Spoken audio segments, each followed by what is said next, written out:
Ini Oke, kita mulai dulu ya. Kita mulai. Ya, Assalamualaikum warahmatullahi wabarakatuh. Waalaikumsalam warahmatullahi wabarakatuh. Selamat pagi teman-teman semua, teman-teman komunitas panel surya, ke teman-teman diskusi pengguna PLT sederhana, teman-teman Renewable Energy Indonesia, maupun teman-teman dimanapun kalian berada. Terima kasih hari ini bisa menyempatkan waktunya bergabung dengan kita untuk webinar kali ini ya. Mungkin teman-teman yang saya jadikan co-host bisa membantu untuk mood teman-teman yang lain ya, mood yang itu untuk di Indonesia ini lagi lah. Ada gangguan suaranya.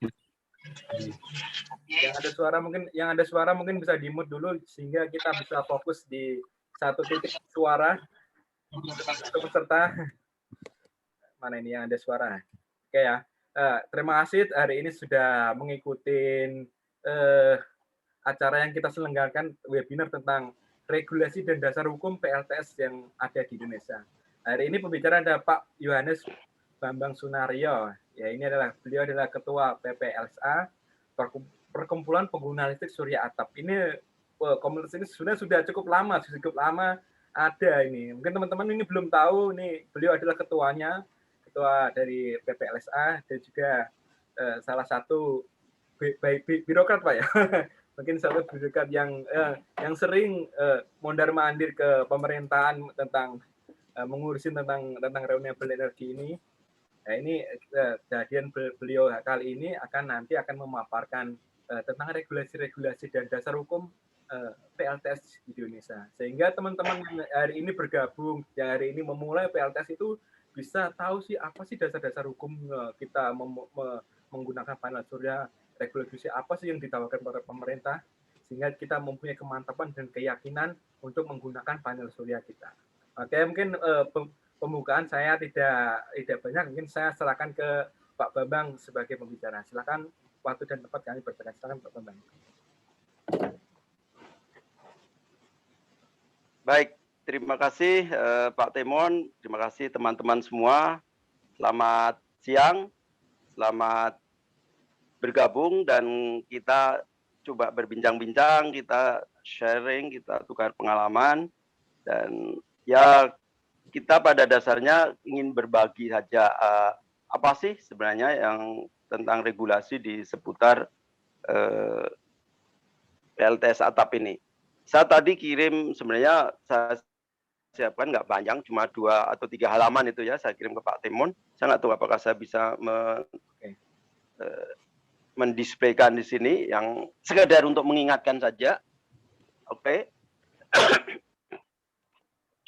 Ini, oke, perkenalan dulu ya, mungkin secara singkat. Perkenalan saya tadi sudah disebut. Saya memang masih sebagai ketua PPLS saya, Perkumpulan Pengguna Listrik Surya Atap, tapi pada saat bersamaan saya juga ditugaskan sebagai wakil ketua umum bidang regulasi dan bidang pengembangan untuk Asosiasi Energi Surya Indonesia (AESI). Itu yang pada dasarnya yang membawai atau mewadai secara lebih luas lagi beberapa asosiasi lain. Selain itu, tentu kita semua tergabung dalam Masyarakat Energi Terbarukan Indonesia atau METI, mungkin yang organisasinya sudah lama ya, sudah hampir 30 tahun. Tapi pada dasarnya kita sama-sama dengan stakeholder yang lain mencoba untuk katakanlah bisa mengejar ketertinggalan kita di bidang energi surya ini. Oke, kita lihat berikutnya apa sih yang akan saya sampaikan. Sebentar, karena saya pakai handphone. Oke, sekarang apa sih regulasi yang terkait PLTS atap? Ya, kalau kita melihat ke belakang lebih jauh sebenarnya itu ide untuk melibatkan masyarakat dalam penyediaan energi maupun kelistrikan itu sudah tertuang dalam Undang-Undang nomor 9 kalau nggak salah tentang penyediaan energi, tentang energi, dan juga Undang-Undang tentang kelistrikan. Di situ disebutkan partisipasi masyarakat ditampung dan diperkenankan. Salah satu atau mungkin bahkan satu-satunya ya yang bisa melibatkan masyarakat dalam penyediaan energi listrik sepertinya ya cuma PLTS atap ya. Kalau angin, kemudian air ataupun mungkin energi-energi lain tuh sepertinya agak sulit kalau untuk bisa diaplikasikan di masyarakat secara luas. Angin mungkin bisa, tapi terbatas dalam penyediaan dan dalam potensi yang ada. Kemudian dalam regulasi yang lebih konkret, sebenarnya sudah tertuang untuk PLTS secara umum untuk IPP pada dasarnya sudah ada di Permen ESDM tahun 50 nomor 50 tahun 2018 yang itu sebenarnya sebelum-sebelumnya sudah ada ya peraturan menteri ESDM sebelumnya yang mengatur ya, termasuk yang mengatur PLTS Kupang misalnya ya, atau PLTS lain yang lebih kecil yang sudah dibangun. Tetapi kalau yang untuk masyarakat memang yang pertama mengatur adalah Permen ESDM nomor 49 tahun 2018 yang kemudian diperbaiki atau ditambahkan dengan Permen nomor 12 dan nomor 13 tahun 2019 ya, itu yang berhubungan dengan capacity charges dan juga dengan ketentuan SLO. Ukuran berapa yang memerlukan SLO untuk atau izin operasi. Kemudian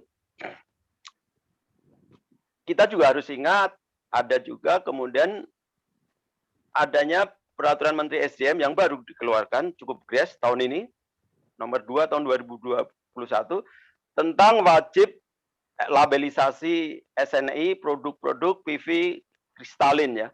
Ini apa sih maksudnya? Pada dasarnya ide adanya SNI produk PV kristalin itu untuk menjamin kualitas barang atau kualitas PV yang beredar di masyarakat supaya ya sesuai dengan katakanlah SNI yang ada. Dan SNI yang ada kan SNI 60215 ya, yang pada dasarnya itu adopsi dari IEC dengan nomor yang sama. Jadi pada dasarnya SNI ini tidak menambahkan sesuatu yang baru, hanya memperkuat. Memang ada beberapa concern dari teman-teman juga, lah kalau selama ini PV yang saya pakai sudah mengadopsi IEC itu 60215, ini gimana? Ya karena ketentuannya itu wajib, ya tetap harus mengikuti aturan itu. Artinya apa? Artinya yang tidak berlabel nanti nasibnya seperti helm-helm yang tidak ber-SNI itu. Bisa aja setiap saat entah di penjualnya, entah di pemakaian, bisa aja dilarang dipakai lah istilahnya segitu. Sesuai aturan memang kita mempunyai waktu sampai tahun depan ya untuk katakanlah untuk comply dengan aturan SNI itu, dan di situ di dalam aturan itu cukup dijelaskan bahwa yang sudah terpasang dianggap sudah comply. Jadi jangan takut kalau yang rumahnya sudah pasang PV entah merek abal-abal atau entah merek Tesla, entah merek apapun, tidak ada label SNI-nya, jangan takut itu akan ada yang nyopot, Satpol PP nyopot atau siapapun nyopot, nggak akan terjadi itu. Tetapi yang belum terpasang, entah yang masih di gudang, masih di tempat penjualnya atau dimanapun, itu memang ada kemungkinan ditanyakan hal itu. Kemudian apa? Masih ada lagi peraturan tentang ketentuan TKDN ya, tapi ini lebih ke industrinya sebenarnya. Pemerintahan peraturan dari Kementerian Perindustrian nomor 4 dan nomor 5 yang mengatur tentang konten tingkat kandungan dalam negeri produk PV ya. Dan yang terakhir, yang baru saja juga keluar sebenarnya Undang-Undang Cipta Kerjanya sudah keluar tahun lalu ya. Itu yang terkenal dengan Omnibus Law, yang kemudian diikuti dengan peraturan pemerintah nomor 25 tentang ketenagalistrikan.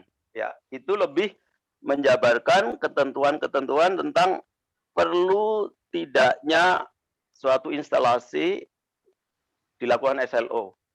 Salah satu contohnya begini, di dalam ketentuan peraturan pemerintah nomor 25 tahun 2021 ini, kalau jaringan PLTS yang dipasang itu jadi satu dengan jaringan rumah, dianggap sudah memenuhi ketentuan instalasi. Ketentuan SLO-nya sudah mengikuti SLO instalasi existing. Tetapi kalau itu terpisah, misalnya ada bangunan utama, kemudian ada bangunan tambahan atau garasi atau lain yang terpisah instalasinya dengan rumah utama dan di situ dipasang PLTS atap, secara aturan itu harus dilakukan SLO. Ya. Jadi tidak bisa mengikuti SLO yang rumah induk. Jadi kalau SLO PLTS atap yang mengikuti rumah induk hanya yang dipasang di rumah induk. Ada yang mengatakan, loh, kalau kita pasang koridor yang menghubungkan PLT garasi dengan PLT dengan atapnya sehingga seolah-olah di dalam satu rangkaian gimana? Ya kalau dari sisi ketentuan itu, kalau itu dibangunnya setelah pembangunan rumah utama yang waktu dipasangnya dulu sudah di SLO, ya tetap harus SLO ya. Tetapi prakteknya ya mungkin di wave lah ya, kalau yang ukuran-ukuran kecil.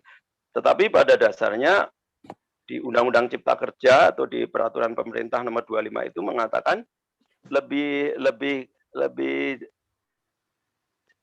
jelas lah istilahnya untuk siapa-siapa saja yang harus melakukan SLO. Teman-teman bisa baca sendiri, bisa download filenya, bisa lihat persisnya aturannya bagaimana sih yang melakukan SLO. Kemudian untuk ukuran, tadi sudah disebutkan di Permen nomor 12 dan 13, untuk ukuran di atas 500 kW, untuk pemakaian sendiri maupun untuk yang on-grid, itu jelas harus dilakukan SLO ya. Untuk SLO. Jadi walaupun untuk pemakaian sendiri tetap memerlukan izin operasi dan izin operasi memerlukan sertifikat layak operasi atau SLO. Lalu ke depan, apa sih ke depan yang akan terjadi? Nah, kita tahu sekarang itu sedang disusun yang namanya RUU Energi Terbarukan. Dulunya disebut RUU Energi Baru dan Terbarukan, EBT ya. Tetapi oleh teman-teman di DPR kemudian didorong sebagai energi terbarukan. Karena kalau EBT kan nuklir dimasukkan, sementara nuklir sudah punya undang-undang tersendiri. Jadi disarankan memang sebaiknya nuklir dipisah saja, toh dia sudah punya undang-undang tersendiri, dan kalau itu dimasukkan malah nanti tercampur aduk. Pada saat yang bersamaan kita juga tahu sedang ada usaha atau effort untuk memasukkan harga-harga energi terbarukan ya, bukan harga EBT sebenarnya, harga energi terbarukan di dalam bentuk peraturan presiden. Sebenarnya ini lebih persisnya usulannya itu berupa fit-in tarif untuk sampai ukuran tertentu, katakanlah 5 mega, dan di atas 5 mega itu merupakan ceiling atau batas atas untuk kalau lelang itu ya. Jadi kalau lelang ya sudah namanya aja lelang terbuka, nanti harganya perang harga ya tergantung siapa yang paling efisien, siapa yang paling murah akan dimenangkan. Tapi memang sampai sekarang itu belum ditandatangani oleh presiden ya, jadi belum diberlakukan. Kemudian regulasi apa juga yang sedang atau akan diusahakan selain tadi RUU WT, kemudian Perpres, kemudian ada perbaikan Permen 49 sendiri. Kemarin sudah ada wacana untuk bagaimana kita perbaikan, karena seperti teman-teman ketahui di Permen PLTS atap, Permen SDM nomor 49 kan untuk tiap 1 kWh ekspor, artinya yang dikirim ke PLN kan cuma dihargai 65%-nya atau 0,65 kWh. Di rencana perbaikan Permen tadi itu diusulkan dan sebenarnya sudah disetujui akan kembali ke semula menjadi 100%. Tapi memang sampai sekarang itu belum ditandatangani, jadi memang belum berlaku. Dan karena belum berlaku ya masih tetap seperti semula. Kemudian ada lagi tentang Rapermen perbaikan rencana Peraturan Menteri Kemendagri nomor 4 dan nomor 5 ya, yang tentang TKDN. Kenapa? Karena ternyata sampai sekarang produk-produk dalam negeri yang ada itu tidak atau belum ada yang comply dengan atau yang bisa memenuhi ketentuan dalam Permen 4 dan 5 tersebut. Sementara proyek-proyek yang sedang berjalan sudah membutuhkan kepastian. Bagaimana ini kalau ini tidak ada, sementara ini kan jadi menghambat. Jadi tidak ada pengembangan dan memang faktanya 5 tahun terakhir pengembangan energi surya kita kan sangat pelan ya. Yang terjadi mungkin ya yang di kelompok konsumen industri dan komersial dan masyarakat, tapi yang skala utility kan hampir tidak ada gitu ya. Hampir tidak ada. Bandingkan dengan Vietnam ya, yang mungkin dalam waktu 2 tahun saja mereka berhasil membangun hampir 10.000 megawatt PLTS ya, dan terus berkembang. Sekarang mereka sudah di atas 10.000, sementara kita masih di bawah 200 megawatt. Oke, kalau halaman berikutnya saya kira saya cukup menulis itu sebentar. Kemudian pada awal bulan kemarin kami melakukan review yang berhubungan dengan TKDN tadi ya, dengan TKDN PLTS tadi, bahwa ketentuannya sebenarnya sekarang ini malah sudah harus di atas 60% sebenarnya, atau 2009 sebenarnya sudah di atas 60%, yang saat ini mungkin harus di atas 60 kalau menurut sesuai jadwalnya. Tapi ini kan tidak terjadi, dan bahkan sekarang sebenarnya 40% pun masih banyak yang mempertanyakan, benar nggak sih sebenarnya tingkat kandungan dalam negeri produk PV kita sudah bisa 40%, atau sekedar angka-angkanya itu sekedar bikin-bikinan aja supaya seolah-olah 40%, padahal kenyataannya enggak gitu. Nah, kalau kita lihat kecenderungan real perhitungan TKDN, kalau menurut kacamata yang lebih besar lagi, kita belum mencapai 40%. Karena apa? Dari 7 atau 8 komponen utama pembuatan modul itu, dari sel surya, dari efasitnya, kemudian dari kaca, kemudian dari lapisan pelindung yang lain, dari frame, kemudian dari junction box, itu mungkin baru frame-nya saja yang bisa disuplai oleh dalam negeri. Bahkan junction box-nya pun masih kebanyakan impor. Kalau ada yang menanyakan kenapa nggak bisa dibikin dalam negeri, sebenarnya ada produk dalam negeri, tapi harganya masih katakanlah 1,5 atau 2 kali dari produk junction box yang dari luar negeri. Jadi ya produsen kalau dipaksa memakai sesuatu yang mahal kan produk hasilnya pasti akan lebih mahal. Makanya ya untuk menekan biaya mereka pasti akan cari komponen yang bisa lebih murah, dan itu akibatnya apa? Ya kalau junction box-nya aja masih impor, ya pasti TKDN-nya pasti akan lebih rendah lagi gitu. Itu gambaran yang kita dapat dari teman-teman pabrikan. Kemudian ada usulan revisi dari Kemenperin itu tadi 45 ya, itu dari salah satu player ya. Tapi memang masih belum ada kata final. Kemudian kita juga dengar beberapa hari terakhir atau bulan terakhir adanya pembangunan pabrik sel untuk di Indonesia itu ya. Itu sampai sekarang memang ya masih sekedar berita ya, belum ada actual bahwa oke ya sudah mulai groundbreaking atau seterusnya ya. Dan yang lebih penting lagi adalah aspek selain EPC cost untuk mendapatkan harga yang layak itu apa saja selain harga modul. Kita tahu kan modul itu kira-kira dalam suatu ekosistem PLTS kan komponen modul itu sekitar 40% ya. Sisanya kan ya itu tadi entah mounting, entah inverter, kabel, kemudian untuk SDM-nya ya, civil cost dan seterusnya. Jadi kalau kita terpaku hanya ke masalah modul saja kayaknya kurang tepat ya. Karena sebenarnya kita bisa mengadres bagian-bagian lain supaya secara keseluruhan tingkat komponen atau tingkat kandungan dalam negeri PLTS itu cukup tinggi itu. Inverter misalnya, inverter kan sampai sekarang kita terutama yang on grid itu kan hampir 100% import. Sangat jarang kita dengar yang inverter produk dalam negeri ya.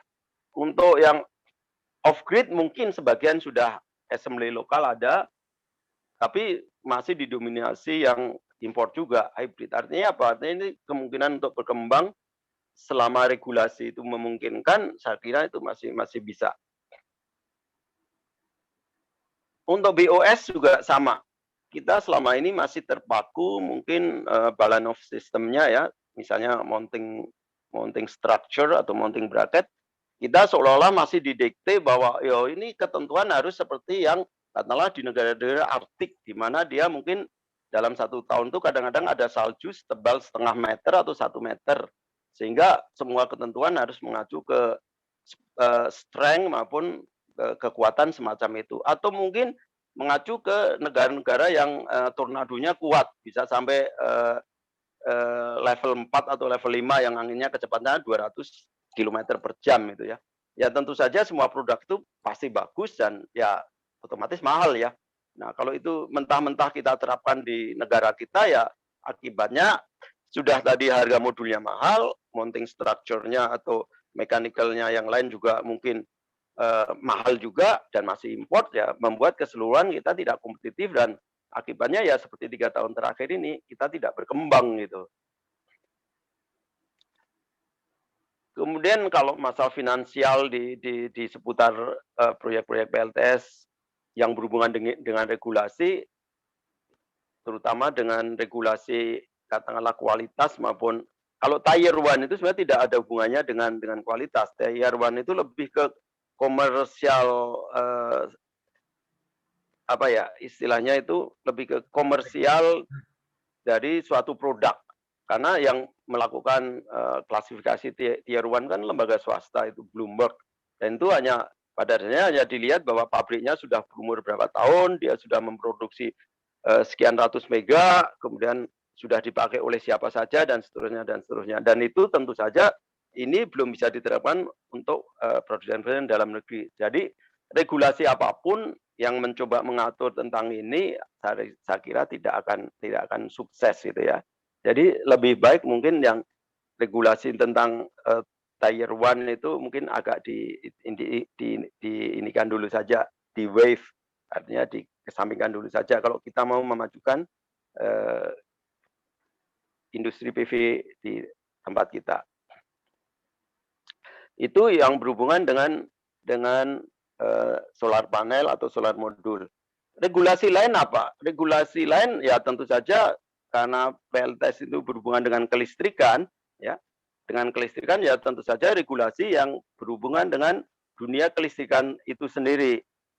Dan kalau kita lihat di beberapa grup, misalnya kita selalu dibandingkan dengan luar negeri atau Australia. Ya kita harus maklum ya, di Australia itu untuk PLTS ya, itu pembangunannya hampir 50% kan dibiayai oleh negara melalui yang namanya REC itu, Renewable Energy Credit ya. Sehingga dan Renewable Energy Credit memang harus dibeli oleh pembangkit lain ya, oleh orang yang mengemisikan ya. Artinya apa? Artinya yang membangun PLTS atap ini mendapatkan keringanan hampir 50% dari biaya keseluruhan dengan mekanisme REC itu. Nah, itu regulasi itu memang sangat bagus untuk pengembangan PLTS. Tapi dan pada saat bersamaan negara bisa mengenforce ketentuan-ketentuan yang sangat ketat, yang sangat keras di bidang keselamatan maupun di bidang kualitas maupun di bidang compliance ya ke aturan yang ada tentu saja. Nah, sementara kalau di Indonesia semuanya kan harus dibiayai oleh pemiliknya ya, pemilik proyek atau yang memasang atau yang pengen masang. Nah, kalau aturan yang sama diterapkan ya belum tentu implementable gitu.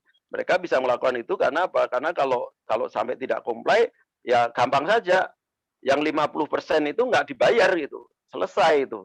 Pasti orang akan mencoba comply. Kalau di kita semuanya beli sendiri, semua pasang sendiri, kebanyakan apalagi di DIY ya, itu akan susah kalau dibikin ini. Paling dari sisi regulasi yang bisa dilakukan minimal yang berhubungan dengan keselamatan. Misalnya, ya paling enggak kabelnya yang dipakai itu kabel yang sudah sesuai aturan di PUI lah itu ya, atau sesuai dengan ketentuan SNI untuk penggunaan keselamatan.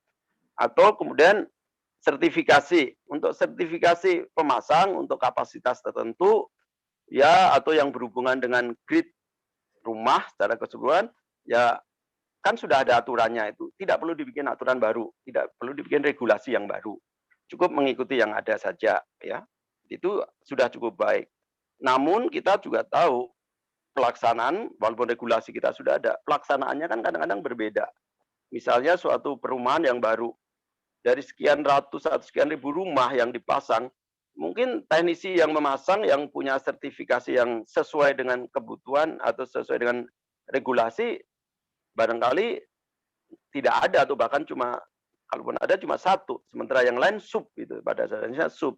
Sehingga itu yang sering terjadi di masyarakat, antara yang terpasang dengan real atau dengan antara regulasi dengan kenyataan bisa-bisa sangat berbeda. Kemudian kalau di kita, di masyarakat kita, bagaimana kita menyikapi itu semua? Ya kalau dari saya pribadi, saya kan awalnya dari on grid ya. On grid memang waktu itu awal-awal belum ada ketentuan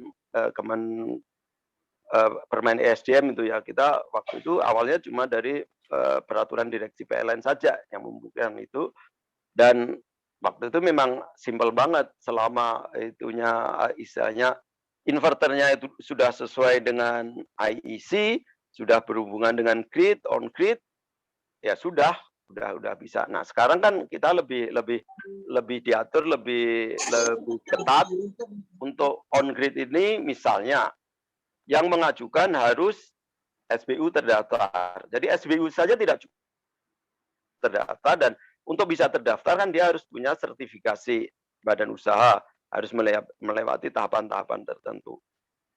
Kemudian salah satu dari ketentuan SBU terdaftar itu kan harus punya teknisi yang berkompeten ya, yang sudah mempunyai kompetensi yang dibuktikan dengan sertifikat juga. Nah, inilah perlunya adanya suatu sertifikasi, dan mungkin teman-teman semua sudah paham ya. Memang ada di sebagian PLN yang mensyaratkan ini semua, ada yang masih istilahnya ya bolehlah, itu masih ada sekadar istilahnya keringanan untuk itu. Nah, tetapi bagaimana dengan yang tidak memerlukan KWA Eksim?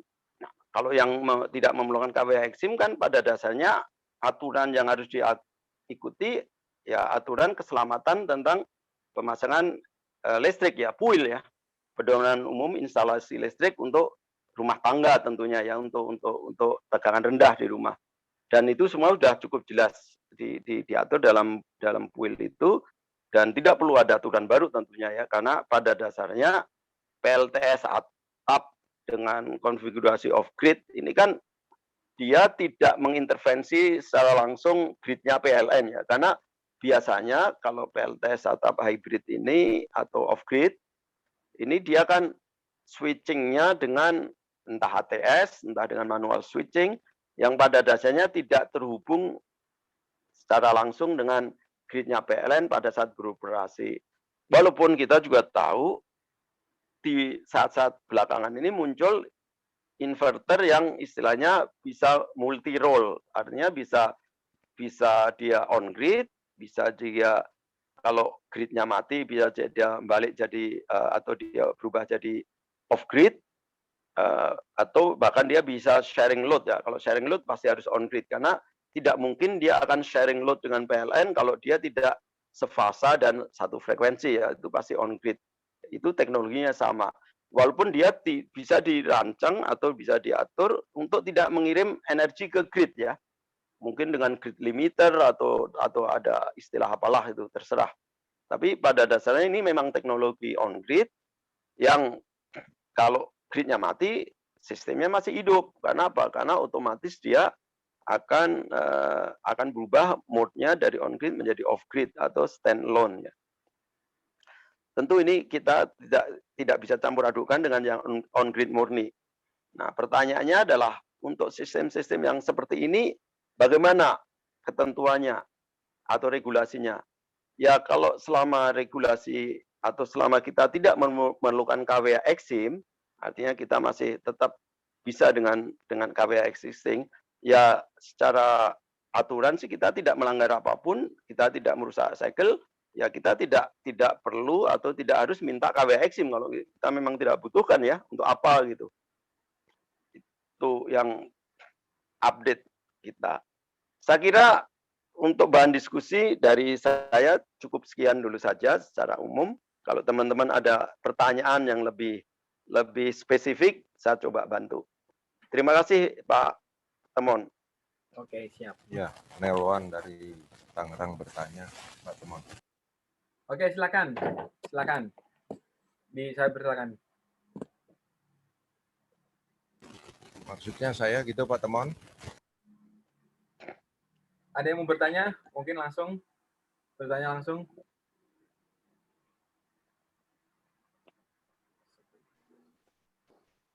Saya Pak. Pak Nelwan tadi mau bertanya mungkin Pak Nelwan, Tangerang. Silakan Pak. Mana tadi orangnya? Oh iya. Terima kasih. Silakan Pak. Ini newcomer ini Pak Bambang. Cuma menarik sih mengenai energi ini. Kebetulan saya orang swasta Pak. Dan terakhir saya aktivitas di pabrik. Saya selalu mundar-mandir ke Cina Pak Bambang, Pak Temon. Baik, Pak. Dan saya selalu setiap datang ke sana mempelajari kenapa negara ini kok begitu cepat majunya. Dibandingkan dengan dunia yang saya geluti pada saat itu. Jadi saya mulai lakukan studi banding dari harga produk mereka kok begitu murah dan lain sebagainya. Jadi ternyata setelah saya coba banding-bandingkan Pak, industri yang ada di Indonesia ini atau industri produk-produk manapun yang ada di dunia ini akan selalu kalah dengan Cina. Karena di tempat saya Pak, kebetulan saya memproduk polyester, di mana polyester ini sangat tinggi sekali penggunaan electric power-nya untuk membuat melting polyester tersebut. Nah, di sini kita menggunakan listrik PLN. Pak Bambang mungkin tahu persis ya, harga listrik di China itu berapa? Terus harga listrik di Indonesia ini berapa? Jadi setelah saya breakdown Pak, raw material, manpower, electric power, dan lain sebagainya. Electric power kita ini, waduh Pak, mahalnya bukan main Pak. Bukan main. Dan inilah yang mengakibatkan Indonesia untuk berkompetisi dari produk-produk industri ya. Ini sangat berat sekali Pak. Sehingga pemerintah harus mengetahui persis, jangan kita didorong untuk melakukan ekspor. Sementara kos produk kita rupiah per kilogram ini sangat tidak berkurang. Suaranya hilang ya? Suaranya hilang tadi. Suaranya jadi sayup-sayup nih Om. Om Nelwan suaranya hilang. Om Nelwan, suaranya hilang. Enggak, aduh, sorry, mute-nya ketekan. Jadi, Pak Nelwan. Saya lanjut. Oke, lanjut Pak. Silakan lanjut Pak. Jadi di antara raw material kita kan dari ethylene glycol sama PTA, di mana itu produk dari Pertamina. Nah, saya bandingkan lagi electric power dan manpower itu tidak sama. Suaranya hilang. Mbak Nelwan. Halo. Suaranya nggak jelas. Oke. Sekarang gimana, Pak? Jelas sekarang. Oke. Sekarang jelas ya. Oke, sorry. Jadi electric power di sini, Pak, kalau Indonesia ini mau maju, rupiah per kWh tadi tidak bisa sekian, Pak. Ini mulai mungkin melalui Pak Bambang ya. Kayaknya itu. Ini yang harus kita perhatikan. Kira-kira masukan saya itu aja, Pak. Dan yang berkaitan dengan solar power, saya dapat kritikan pada saat di Jerman. Itu 10 tahun lalu, Pak. Mereka mengatakan, Elwan, you punya negara ini bukan main. Tidak ada musim seperti di kami di Eropa. Kalian menggunakan energi itu kok dibuang-buang kayak begitu aja. Kalian punya energi berlimpah-limpah. Bahkan energi panas bumi, terus energi-energi yang lainnya, itu energi dari matahari itu bukan main. Itu adalah energi yang terbesar. Kenapa kalian tidak optimalkan? Saya katakan pada saat saya beli mesin ke Jerman, Pak. Saya katakan bahwa ya problem utama kita masih mahal mendapatkan solar panel. Kuncinya di situ saja, saya bilang. Pada saat kita bisa mendapatkan solar panel dengan harga yang murah, nah kembali saya dari sana, saya tulis surat. Saya tujukan ke rektor ITB waktu itu, dan saya sampaikan, coba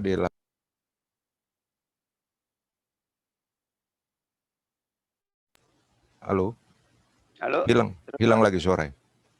Coba dilakukan penelitian untuk pembuatan solar panel tersebut. Dan di era 90-an, kawan-kawan dari ITB sudah melakukan penelitian.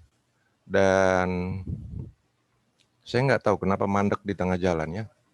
Dan saya berkeyakinan sekali karena salah satu raw material di solar panel itu adalah titanium dioxide. Titanium dioxide kita bisa kok, dan kita miliki. Teman-teman, host. Oke, itu aja kira-kira dari saya Pak Temon. Terima kasih. Selamat siang. Selamat siang, Pak.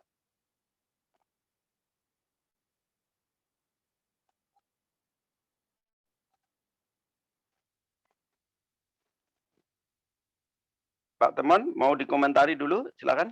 Nah, oke, mungkin Pak Bambang bisa menanggapi itu, Pak. Bisa Oke, kalau dari saya, kalau tentang tarif listrik, saya nggak begitu familiar dengan Cina. Tapi kalau dengan Vietnam itu sebenarnya kita 11-12 ya. Bahkan tarif listrik industri kita, I3 kita kan cuma sekitar 960 rupiah per kWh ya. Di bawah 1000. Jadi itu pada dasarnya tarif bersubsidi gitu ya. Jadi saya nggak tahu kalau itu dibandingkan dengan tarif di Cina berapa. Karena di Cina sendiri kan range-nya juga besar. Bahkan yang saya dengar listrik dari bendungan hidropower mereka itu juga bukan murah-murah amat, dibelinya juga tinggi ya. Karena kalau nggak dibeli tinggi mungkin investasinya nggak akan kembali gitu ya. Jadi susah untuk membandingkan kalau harga listrik kita dengan Cina. Tapi kalau dengan Vietnam, dengan negara-negara yang lain, saya rasa kita kurang lebih sekelas lah, sama dengan Filipina, dengan Vietnam itu sama. Kalau dibanding negara baru, kita memang, atau negara maju ya, kita memang sangat murah. Australia itu mungkin 2 kali dari tarif kita, Jerman itu 3 kali ya. Jadi kalau kita untuk residensial itu 1444 atau katakanlah 1500 ya dengan pajak, di Australia itu hampir 3000. Di euro itu mungkin sekitar 3.500 4.000 per kWh itu. Jadi memang jauh gitu ya. Kalau tentang komennya tadi bahwa kita kayaknya belum mengembangkan potensi energi kita yang besar, ya memang betul itu. Potensi surya kita jelas itu ya. Tadi pagi ada yang menyampaikan ke saya potensi kita kan hampir 1000 megawatt itu ya, 1000 gigawatt itu ya, 1000 gigawatt itu. ada lagi yang hitung lebih, kita bisa 2000 gigawatt sendiri gitu kalau dihitung, dan seterusnya dan seterusnya. Padahal kalau lihat kebutuhan listrik kita sekarang kan kita masih sekitar 260 terawatt hour. Itu kalau disuplai dari PLTS semua itu kira-kira baru butuh ya 250 sampai 300 gigawatt lah itu. Kalau kita pasang 250 gigawatt di seluruh atap Indonesia tuh, itu pada dasarnya kebutuhan listrik kita terpenuhi itu tanpa melibatkan yang lain-lain ya, entah air, entah batu bara, nuklir, kalau dipikirkan nuklir. Itu hanya mengatakan bahwa PLTS itu potensi kita besar, betul itu, setuju dengan Pak Nelwan tadi. Oke, itu komen saya. Kalau tentang proses-proses yang lain saya kurang familiar ya. Tapi memang proses kimia atau proses ya pembuatan proses produk itu memang banyak menggunakan listrik. Termasuk kalau itu smelter ya, smelter kita dengar bulan lalu malahan untuk Kalimantan Utara akan dibangun PLT 2 kali 1000 mega ya kalau nggak salah, atau 2 kali 1200 tuh. Di atas 2 giga lah, 2 giga. Itu salah satunya untuk kebutuhan smelter itu. Tapi mereka belum memikirkan untuk PLTS di Kalimantan kayaknya. Itu komentar saya, Pak Temon, silakan. Oke, terima kasih Pak jawabannya. Mungkin kita lanjut di pertanyaan di kolom chat Pak ya. Di kolom chat ini sudah ada yang bertanya, ini sudah cukup banyak ini. Nanti silakan teman-teman yang mau bertanya di kolom chat, silakan ditulis saja dulu, nanti kita bantu bacakan. Ini pertanyaan dari Om Ali Rahmat ini. Mau tanya, kalau kita terapkan off-grid hybrid pakai KW token dengan pembayaran cicilan, konsumen nyicil pembayaran secara seperti beli token dari pihak investor, membuat Kementerian PPN, apa ada undang-undangnya Pak? Off-grid tapi sistem pembayaran cicilan seperti token. Jadi konsumen bayar sesuai pemakaian daya, sesuai pemakaian, setelah lunas unit, PLTS jadi milik konsumen. Apakah itu ada selenting-selentingan mengarah ke sana Pak itu? Tentang seperti itu sistemnya. Bang, silakan. Baik, untuk itu sebenarnya kalau dari sisi undang-undang yang ada sekarang, kalau yang namanya jual beli listrik, kan aturannya memang istilahnya PLN itu monopoli gitu ya, untuk di wilayah usaha di seluruh Indonesia, kecuali di wilayah usaha tertentu yang sudah dilepas ya, seperti kita tahu ada Cikarang Listrindo, ada mungkin Bekasi Power ya, dia untuk kawasan terbatas mereka mengusahakan listrik dari swasta. Di Indonesia kalau nggak salah ada 40-an sekian wilayah usaha yang kebanyakan di kawasan ekonomi khusus ya, itu yang mereka listriknya non PLN itu ya. Nah, pada dasarnya kalau untuk di wilayah yang umum, katakanlah kita pelanggan biasa yang pelanggan PLN, untuk jual beli listrik aturannya memang hanya boleh melalui PLN. Jadi kalaupun kita membangkitkan listrik, teorinya regulasinya harus dijual dulu PLN, oleh PLN baru bisa dijual ke masyarakat. Tapi untuk PLTS ini apa yang terjadi? Nah, apa yang selama ini terjadi itu adalah bukan jual beli listrik, tapi menyewakan alat yang menghasilkan listrik, semacam menyewakan genset aja ya. Kan boleh. Kita menyewakan genset, kemudian si pemiliknya kan nggak perlu membeli gensetnya, cuma menyewa gitu ya. Ya BBM tentu aja dia beli ya, entah kita yang membelikan atau dia beli sendiri ya sama aja gitu ya. Tapi secara legal boleh menyewakan peralatan yang menghasilkan listrik. Nah, setelah sekian tahun atau sekian lama, apakah listrik gensetnya itu boleh menjadi milik si pelanggan? Ya boleh aja. Kenapa enggak? Asal sesuai kesepakatan aja. Misalnya gensetnya sudah disewa 10 tahun. Setelah 10 tahun ya sudah akan menjadi milik pelanggan. Sama aja kalau kita mau PLTS semacam itu secara regulasi ya memakai aturan yang sama saja, sewa menyewa aja gitu. Jadi seolah-olah ada seseorang, entah perusahaan, entah individu memasang peralatan semacam genset lah itu. Cuma ini gensetnya genset tenaga surya, taruh di atap, disewa katakanlah entah 7 tahun, 10 tahun tergantung kesepakatan. Setelah selesai masa sewa, ya otomatis menjadi pemiliknya, bisa saja seperti itu. Dari sisi aturan nggak ada yang dilanggar gitu. Tapi intinya tidak jual beli listrik, tapi cuma menyewa atau leasing peralatan yang menghasilkan listrik. Itu boleh. Itu jawaban saya, Pak Temon. Oke, mungkin saya akan tambahin sedikit, Pak, bahwa di beberapa perusahaan juga sudah menerapkan seperti itu, emang, Pak. Ya, sistem sewa ya atau sewa. Jadi bukan kita membeli listrik ya. Sama seperti perusahaan saya di PT Astra Honda Motor juga sistemnya seperti itu. Dia ada perusahaan swasta yang memasang PLTS di tempat kita. Terus nanti kita ya seperti tadi itu sistem sewa itu tadi. Setelah beberapa tahun, kontraknya sih 25 tahun. Nanti PLTS yang terpasang itu otomatis akan menjadi milik perusahaan yang menyewa itu. Seperti itu sih. Oke, saya lanjut ke pertanyaan lanjutnya, Pak ya. Ini banyak pertanyaan yang masuk ini. Ini, halo, saya Arnis dari Yogyakarta. Ini bertanya kepada Pak Yohanes. Pagi. Oke. Untuk produksi atau perakitan alat PLTS, apakah perlu izin produksi? Apabila iya, apakah karena yang dijual sudah jutaan unit ini? Perakitan atau alat PLTS, apakah perlu izin produksi? Mungkin seperti itu ya yang intinya. Silakan, Pak. Oke, kalau untuk setiap usaha atau untuk perakitan atau produk atau selalu pasti ya. Karena negara kita kan istilahnya rezim kita kan rezim perizinan. Walaupun sekarang itu perizinannya kan sudah dipermudah dengan OSS itu ya. Jadi kalau dengan OSS itu kita cukup masuk ke website, kita masukkan data-data, kita sudah bisa keluar izin langsung di print kok.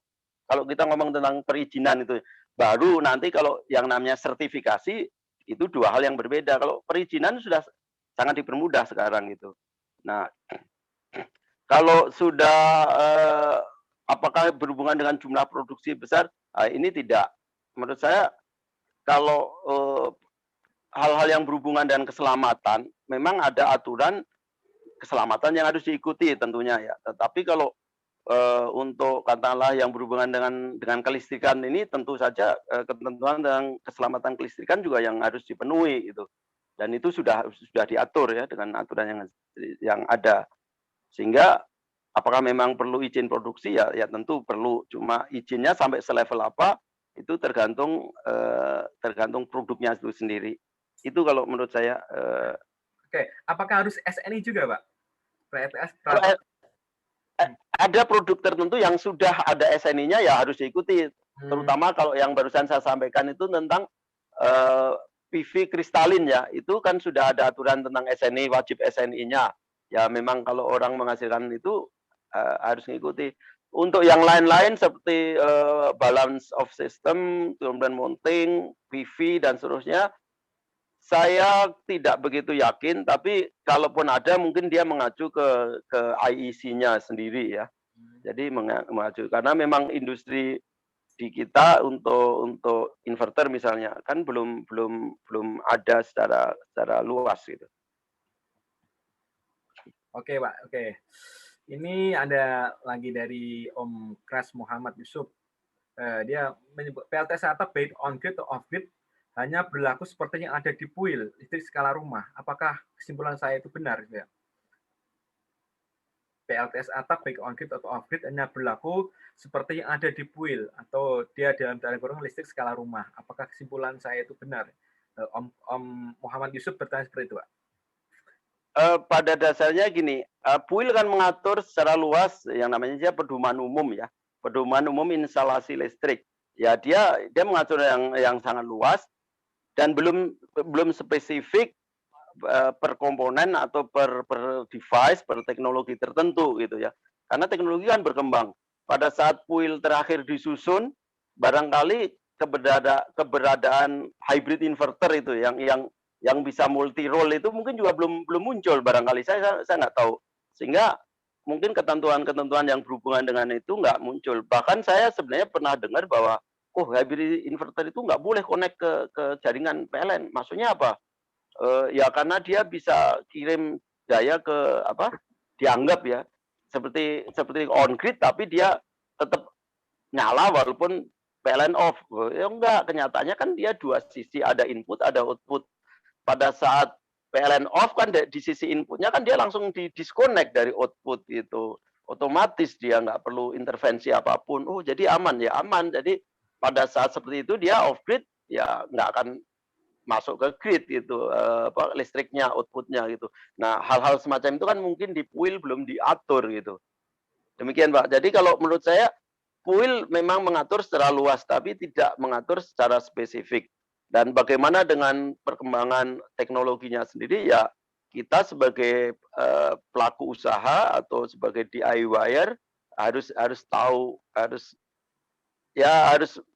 memahami itu sebagai sesuatu yang common sense itu. Ya, kalau misalnya kita tahu ini produk benar-benar off-grid, jangan dicampur dengan PLN karena tabrakan pasti kalah gitu. Jebol itulah, meledos istilah teman-teman. Itu aja, Pak. Dan PUIL ya tidak bisa mengatakan atau tidak secara eksplisit mengatakan semacam itu bahwa oh ini kalau ini akan begini-begini, enggak. Dia hanya mengatakan kalau PUIL ketentuan umumnya aja, namanya aja pedoman umum. Gitu aja, Pak. Oke. Tanya selanjutnya dari Om Hendra. Mau tanya, Pak, ini apakah tenaga pemasangan itu wajib memiliki sertifikasi? Tadi seperti dijelaskan, Pak, ya. Baik. Pemasangan, oke. Baik, tadi kan saya sudah jelaskan, kalau itu berhubungan dengan katakanlah keharusan kita memerlukan KWA Eksim, kan PLN atau aturannya mengatakan bahwa itu harus dipasang oleh SBU, oleh badan usaha terdaftar ya, BUT ya, badan usaha terdaftar. Dan untuk supaya badan usaha itu terdaftar kan dia harus mempunyai ekspor atau ada tenaga terlatih atau tenaga tersertifikasi. Tetapi kita juga tahu di praktek di Indonesia kan kadang-kadang seperti itu, yang merancang atau yang mendesain mungkin tenaga tersertifikasi, tapi pelaksana lapangan bisa aja subkonnya itu sudah jamak ya terjadi. Artinya apa ya itu make sense, common sense saja gitu. Sementara untuk yang katakanlah bukan on grid yang tidak membutuhkan KWA Eksim kan itu kembali seperti saya katakan ya karena ini masalah keselamatan listrik ya ada baiknya atau harus memenuhi kaidah-kaidah dalam PUIL gitu ya. Di PUIL itu sudah diatur itu ketentuan bagaimana dan siapa yang bisa dan boleh memasang. Pertanyaan berikutnya loh, kalau yang benar-benar off grid dan tidak terhubung dengan gridnya PLN, apakah DIY boleh gitu? Boleh tidaknya itu sebenarnya kembali ke diri masing-masing gitu. Ya, kalau undang-undang mengatakan memang semua harus tenaga tersertifikasi gitu. Cuma dalam prakteknya kadang-kadang kan ada kesenjangan antara tenaga tersertifikasi dengan knowledge. Bisa jadi tenaga yang tersertifikasi itu mungkin kurang familiar dibanding yang knowledgeable gitu ya. Itu saja itu. Oke, terima kasih Pak. Ini Pak Oki Sinatrio, silakan saya beri kesempatan untuk ngomong langsung bertanya dengan Pak Bambang. Pak Oki. Ya, baik Pak. Selamat siang, Pak. Oh, silakan. Baik, Pak. Kita saat ini sedang proses untuk pemasangan PLTS ini, Pak. Dalam arti kita butuh perizinannya, Pak. Ya. Nah, untuk pengurusan SBU itu dilakukan di Dirjen Gatrik atau di EBT, Pak ya? Yang pertama, Pak. Oke. Silakan ya. Kemudian yang kedua, untuk izin usahanya sendiri itu mekanismenya seperti apa ya, Pak? Oke, seperti itu ya. Oke, Pak Babang, ya. Yang menyimak, Pak. Silakan, Pak. Oke, pada dasarnya untuk SU, izin atau sertifikat usaha ya istilahnya sekarang itu, karena kalau nggak salah izin usaha itu sudah diganti, itu ada istilah itu. Semuanya kan diatur dalam OSS itu, dari online single submission itu. Semua diatur dari situ. Nah, dari OSS itu nanti akan muncul itu kebutuhan sertifikasi atau apa yang diperlukan ya untuk mendapatkan SBU itu, sertifikat badan usaha ya. Dan kalau untuk di bidang ketenagalistrikan ya tentu saja ranahnya DJK ya, setahu saya itu. Tetapi memang kalau di listingnya di websitenya itu ada juga yang di EBTKE, tapi saya kira itu mengacu ke hal yang sama itu.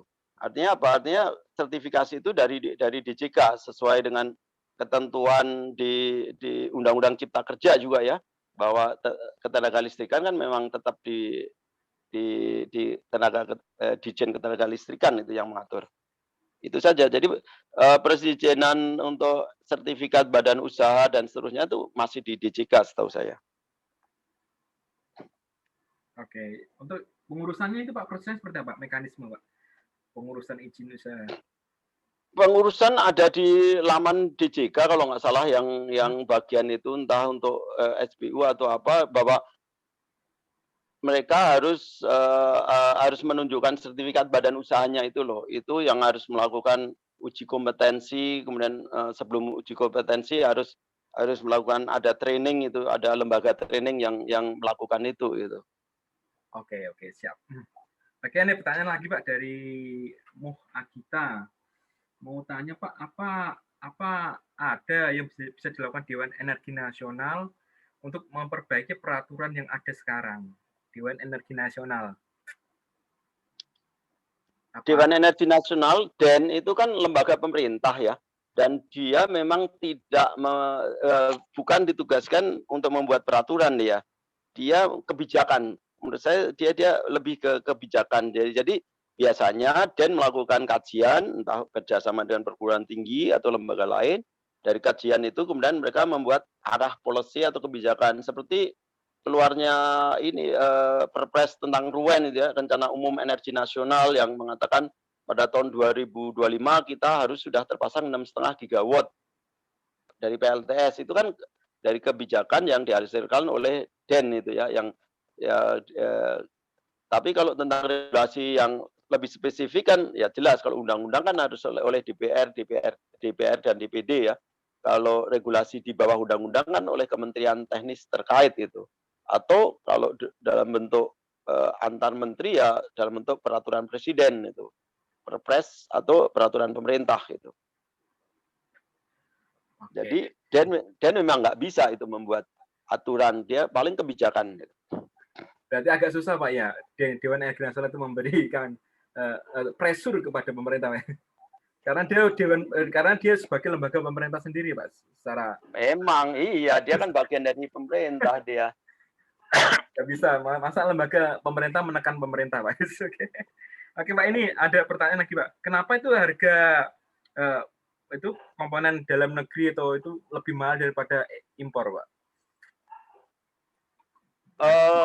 Khusus spesifik untuk apa? Untuk panel surya mungkin ya? Ya, panel surya. Ya itu mungkin teman-teman pabrikan atau anggota APAMSI yang bisa menjawab. Tapi begini, kita sebagai orang umum itu yang bisa bayangkan, untuk memproduksi panel surya itu kan ada yang namanya bahan baku ya, ada komponen-komponen itu. Nah kalau 95% komponennya itu masih harus diimpor, ya kebayang aja kan, dibanding produk yang sudah jadi dari sononya memang di sana dalam diproduksi dalam jumlah besar oleh katakanlah perusahaan yang sudah terintegrasi, ya dibanding kita di sini perusahaannya kan ada sekitar 13 perusahaan ya, yang dimana 11 itu anggota APAMSI, yang 2 non APAMSI, yang masing-masing mungkin ada yang 30, 40 kapasitasnya sampai mungkin 100 paling gede, dan keseluruhan pun kita kapasitas sekitar 500 mega. Itu kapasitas assembling PV ya. Bandingkan dengan di luar negeri yang satu perusahaan aja setahun itu bisa produksinya 20.000 mega gitu, 20.000 megawatt peak. Jauh gitu ya. Susah lah kalau membandingkan produk dari mereka dengan produk yang dihasilkan oleh teman-teman industri di kita. Jadi skala industrinya, skala ekonominya berbeda, kemudian cost structure-nya juga berbeda, dan seterusnya. Itu yang menyebabkan harga produk dalam negeri tidak bisa bersaing dalam tanda petik atau lebih mahal dari impor. Itu Pak. Oke, mungkin saya tambahin lagi tentang cost produksi Pak. Kalau semakin tinggi yang kita produksi, maka cost-nya akan semakin kecil. Itu tidak, kalau kita dalam orang produksi biasanya tahu itu Pak. Kalau semakin besar kita memproduksi suatu barang, maka nanti nilai cost produksinya akan kecil. Kalau cost produksinya kecil, nanti berarti harga jualnya akan bisa bersaing dengan yang Cina buat itu. Oke, itu pertanyaan selanjutnya dari Om Hamzah Razab ini. Kalau kita menambah kanopi di halaman bangunan dengan PV sebagai atap, apakah harus izin SLO juga itu Pak? Oke, sebenarnya di salah satu presentasi dari DJK waktu itu pernah dijelaskan bahwa kalau atap itu bagian dari bangunan atau garasinya itu nyambung dengan bagian dari bangunan, SLO-nya sudah dianggap sama atau menjadi satu dengan SLO instalasi bangunan rumah itu sendiri.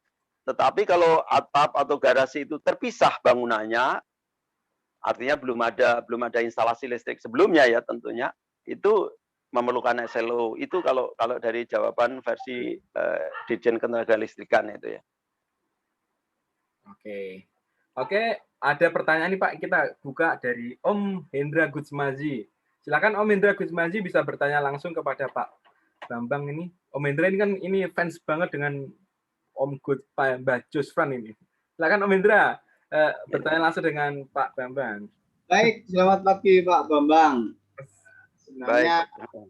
pertanyaan saya tadi sudah sempat ditanyakan yang terkait dengan kenapa PV produk lokal itu lebih mahal ketimbang import meskipun sudah tier 1. Itu sudah dijawab dan saya cukup mudeng lah kenapa bisa lebih mahal. Nah, pertanyaan saya satunya itu adalah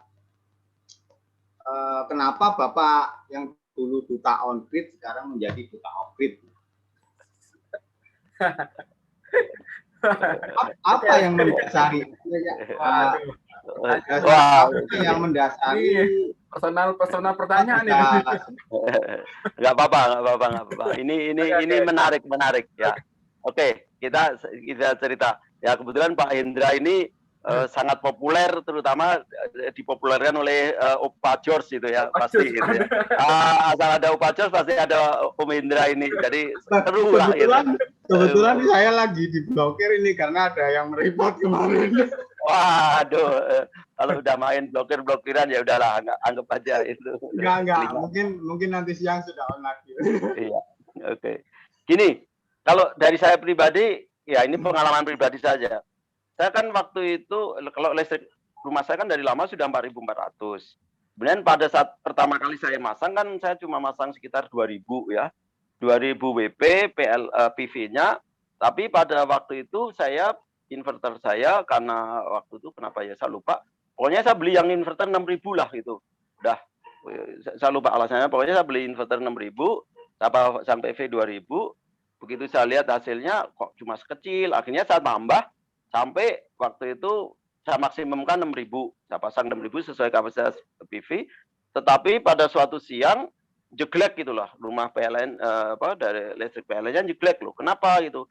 Rupanya pada saat itu produksi dari PV pas terik-teriknya rumahnya nggak ada beban, jadi listriknya lebih dari 4.400 kan. Sementara listrik saya kan 4.400, makanya jeglek gitu. Nah, setelah itu saya berpikir, oh ya kalau gitu on grid itu ya memang harus dibatasi supaya selalu ada beban lah. Nah, saya waktu itu terus ganti, waktu itu kan pemanas air saya masih gas, akhirnya saya ganti dengan pemanas air listrik yang kapasitas cukup gede itu ya 100 liter lah, itu sekitar 1.500 dan saya nyalakan antara jam 9 sampai kira-kira jam 4, jam 3 sore lah. Sehingga oke, aman, saya nggak pernah jeglek lagi. Itu ceritanya. Tapi dengan perjalanan waktu, anak-anak membesar kan AC juga dinyalakan, apalagi ini work from home ini ya, semua kan pemakaian listrik naik gitu. Yang tadinya saya sempat waktu on grid itu pemakaian listrik minimum untuk bayar tiap bulan 260.000 lah kira-kira. Akhirnya naik lagi hampir 1 juta juga ini. Wah, sialan juga ini. Gimana ini? Sementara kapasitas on grid kan udah maksimal, udah kita pasang sekitar 6.000 ya, 6.000 untuk langganan listrik 4.400. Inverternya ya memang inverter masih yang 6.000 ya, walaupun sudah di downgrade ke 4.400 dengan cara dikurangi outputnya itu ya. Anggap aja itu sebagai inverter 4.400, toh yang 1.500 selalu kepake itu.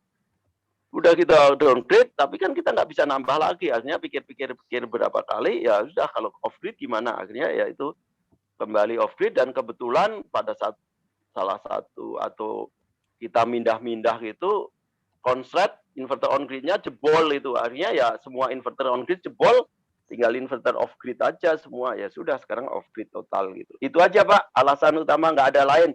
Bukan karena kita membenci on grid, enggak. Bukan karena kita nggak cinta on grid, enggak. Karena kita pengen meningkatkan kapasitas saja gitu. Supaya kita kembali ke bayar rekening minimum. Sekarang kita rekening minimum, kecuali pas banyak hujan ya kadang-kadang lebih-lebih dikit lah. Tapi secara umum kita udah kembali ke bayar rekening minimum lagi itu. Gitu aja Pak. Gimana Om Hendra? Sudah tercukupi? Ya, cukup jelas. Makanya saya kan sempat agak bingung juga. Kenapa yang tiba-tiba dari on-grid? Memang secara biaya on-grid menurut saya paling murah ya. Paling murah lah. Apa itu dibanding off-grid. Tapi saya memang bertanya-tanya kenapa yang dari on-grid segitu besar tiba-tiba beralih ke off-grid dengan yang segitu besar juga. Jadi kan ada sesuatu ternyata meledos Pak ya. Ya itu meledos pasti perjalanan karena waktu itu kan sempat kita combine itu ya antara off-grid dengan on-grid itu jalan berbarengan. Tapi ya itu tadi meledos kemudian oleh penjualnya coba diperbaiki gagal ya sudah kita relakan saja gitu.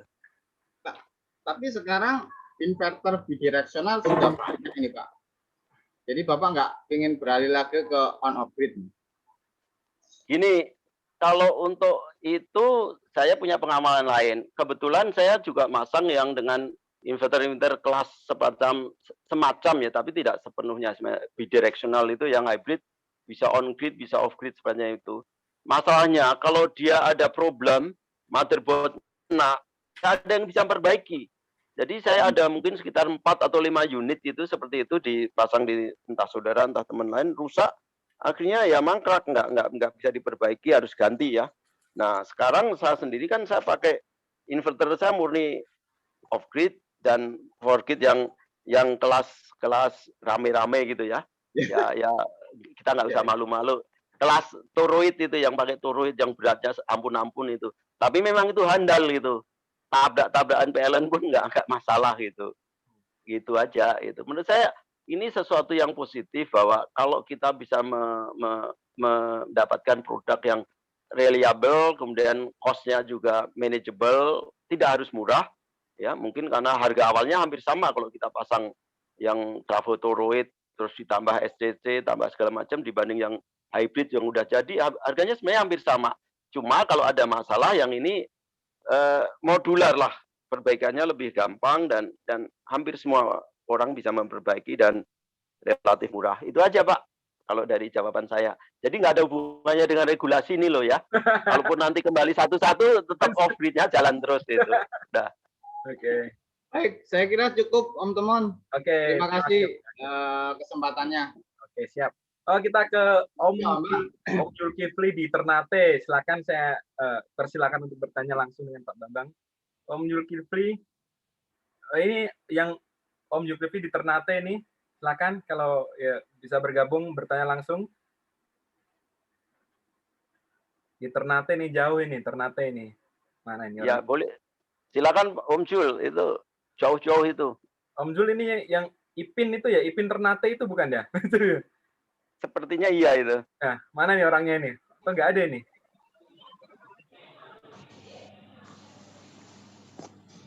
Halo Ternate. Oke, wah mantap. Oke, Om Jul. Mantap. Gimana kabar di sana? Baik. Ya baik sini. Cuaca berapa hari mendung terus ini. Kayaknya belum maksimal produksi listrik di sini. Oke, silakan bertanya langsung dengan Pak Bambang. Kami persilakan. Oke, kami persilakan bertanya langsung dengan Pak Bambang, Om Jul. Iya, terima kasih Pak Bambang. Saya mau tanya aja nih terkait dengan pengembangan PLTS di daerah kan. Beberapa waktu yang lalu saya lihat share di media itu kalau di Jakarta tuh ada tuh perbankan nasional maupun vendor yang nyediain pengadaan PLTS dengan fasilitas pembiayaan yang murah gitu. Nah, apakah ada regulasi dari pusat gitu yang bisa semacam apa? Mendrive lah perbankan di daerah supaya juga bisa mengadakan PLTS dengan fasilitas pembiayaan yang murah ya, seperti ekofinansial gitu Pak. Itu aja Pak. Terima kasih. Baik, terima kasih Pak. Setahu saya yang kemarin sempat di launching dan sempat kita baca-baca juga yang beredar di beberapa grup, itu kan yang dilakukan oleh sinergi BUMN itu ya, yang salah satunya Bank BRI dan Bank Mandiri ya, yang mengadakan cicilan. Tapi itu kan masih berlaku khusus untuk pegawai BUMN dan ASN. Tapi kalau saya tanya teman-teman yang lain, banyak nggak sih yang ngambil itu? Ternyata enggak. Karena apa? Bunganya masih tinggi, Pak. Enggak murah-murah amat. Dihitung-hitung masih sekitar 12-13% bunganya. Lah, kalau 12-13% bunganya, dan kalau saya lihat skema cicilannya, jadi kalau misalnya Bapak memasang katakanlah yang 2.000 gitu ya, cicilannya X rupiah gitu ya. Nah, cicilannya X rupiah itu masih lebih tinggi dari penghematan listrik yang didapat itu. Jadinya apa? Ya pasang PLTS nombok dong berarti. Karena kalau tadinya misalnya tagihan listrik 130.000, setelah pasang PLTS, tagihan listrik tambah cicilan jadi 150.000 gitu. Jadi ini belum sesuatu yang menarik bagi masyarakat.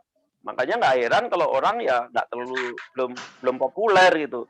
Jadi itu Pak yang saya tahu di Jakarta. Dan kalau yang lain mungkin teman-teman seperti UOB itu lebih ke mereka pendanaan untuk EPC. Jadi misalnya teman-teman dari TML karena menang tender di mana dia butuh dana cepat, nah itu mereka bisa support. Dan ya nggak tahu saya bunganya bunga komersial atau bunga Singapura, nggak tahu jelas karena itu kan Bank Singapura ya. Mungkin bisa jadi bunganya bunga Singapura plus sedikit berapa persen itu, jadi lebih termasuk murah.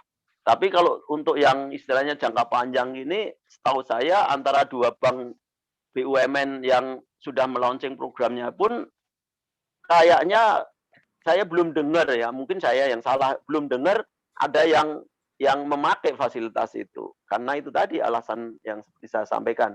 Itu Pak, kalau menurut saya, kalau untuk pendanaan murah yang lain, di beberapa diskusi terakhir, ya murahnya dari sana, tapi begitu masuk ke Indonesia, dipertimbangkan dengan risiko kurs, kemudian risiko politik, segala macam, nggak murah juga gitu. Misalnya ada yang perbankan dari Jepang memberikan pinjaman bunga cuma 2% dalam mata uang yen itu. Nah, begitu mata uang yen itu dikonversi ke rupiah dengan risiko kurs dan seterusnya, akhirnya ya jatuhnya kira-kira 11-12 juga gitu. Jadi tidak murah-murah amat. Demikian, Pak. Oke. Nah, ini masih ada banyak pertanyaan, kita langsung siapa ini? Om Ali Rahmat kayak mau mendakapi tadi dari pertanyaan Pak Bambang. Om Ali, silakan Om Ali bergabung. Om Ali. Oh iya. Mas Timon, apa kabar? Pak Bambang, dibuka dong, videonya dibuka dong. Salam sehat semua. Videonya dibuka dong videonya, biar ini udah tahu semua ini Om Ali itu. Ya. Ini lagi ini Pak. Lagi di jalan. Lagi di jalan. Oh, siap. Ngopi dulu. Oke. Silakan Mas. Ngopi. Mas, masih di sana pabrik ya? Ini gini Pak Bambang, katanya melanggar aturan kalau Silakan lanjut. Ya, ini kesesepuh nih belum sempat silaturahmi, maaf nih Pak. Enggak apa-apa. Halo. Ya. Jadi kami kan akan memberikan apa ya, karena biaya PLTS ini kan sangat mahal ya untuk start awalnya. Jadi kami akan memberikan skema apa istilahnya pemasangan di depan dan pembayaran menurut KWH pemakaian daya ya Pak ya. Tapi setelah mau berjalan dipasang KWH 2 itu melanggar katanya Pak. Jadi KWH-nya itu ada 2, KWH PLN dan KWH kita. Tapi KWH kita bukan jual listrik, kita sewa tapi menurut pemakaian daya. Yang jadi masalahnya itu bukan PLTS-nya gitu ya. Yang jadi masalah KWH-nya ini nggak boleh sama katanya gitu Pak. Apakah benar atau gimana Pak? Makasih Om Temon. Ya. Bang. Baik, kalau jawaban itu sebenarnya tadi di awal saya sudah pernah sampaikan. Di Indonesia ini selain PLN kan ada 46 atau bahkan 54 ya, saya lupa ingat, pemegang wilayah usaha yang lain ya, termasuk Cikarang Listrindo, Bekasi Power, terus mungkin ya dan seterusnya banyak lah, artinya kawasan ekonomi khusus. Jadi kalau Bapak mau menjual dalam tanda petik listrik langsung ke masyarakat harus punya yang namanya wilayah usaha gitu ya. Jadi kalau itu kita nebeng atau dompleng ke wilayah usaha yang sudah dimiliki PLN, secara aturan memang nggak boleh. Yang dibolehkan seperti tadi disampaikan oleh Pak Temon juga sewa menyewa alat yang menghasilkan listrik itu boleh. Demikian Pak kalau jawaban dari saya. Dan karena KWH meter itu terus terang langsung mencolok bahwa itu memang listrik, ya mungkin memang nggak boleh gitu. Itu komentar dari saya, Pak. Oke, Amalia mau ditanggapin? Silakan. Sebenarnya sih gimana ya? Kita kan pasang rooftop ya Pak ya, pasang rooftop. Tapi sistemnya sih bukan jual listrik, tapi sewa Pak. Sewa dan 8 tahun atau 10 tahun jadi milik. Cuman kan pembayaran konsumennya nggak pakai kredit atau bunga gitu ya. Lewat token kayak PLN seperti itu Pak. Jadi kalau misalnya ngisi 100.000 cut off gitu. Itu nggak boleh katanya sama dengan PLN gitu. Dari sisi KWH-nya aja Pak. Gimana Pak? Mohon pencerahan. Ya memang aturannya seperti itu Pak. Karena memang PLN kan masih menjadi monopoli gitu. Bahkan sebenarnya ya itu karena undang-undangnya masih mengatakan seperti itu. Tapi ya seperti saya sampaikan tadi, jual beli listrik nggak boleh. Tapi kalau menyewakan alat, meminjamkan alat dan seterusnya leasing itu ya boleh gitu ya.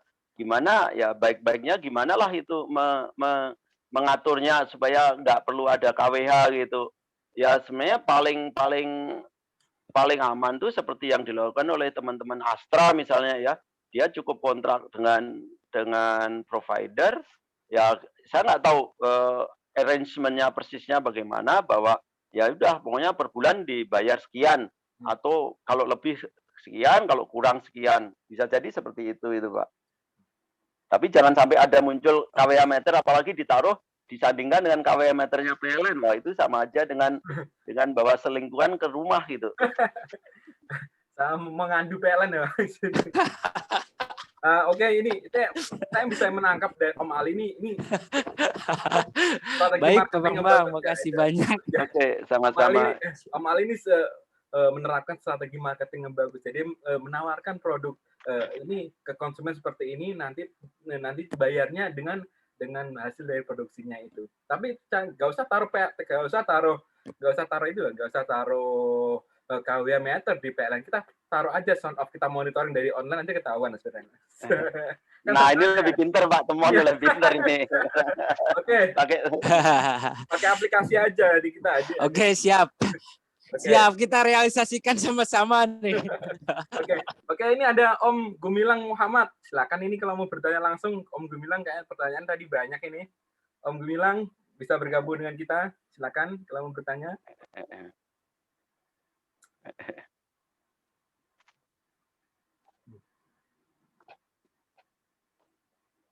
Mana Om Gumilang, silakan jika mau bertanya langsung. Mana Om Gumilang ini?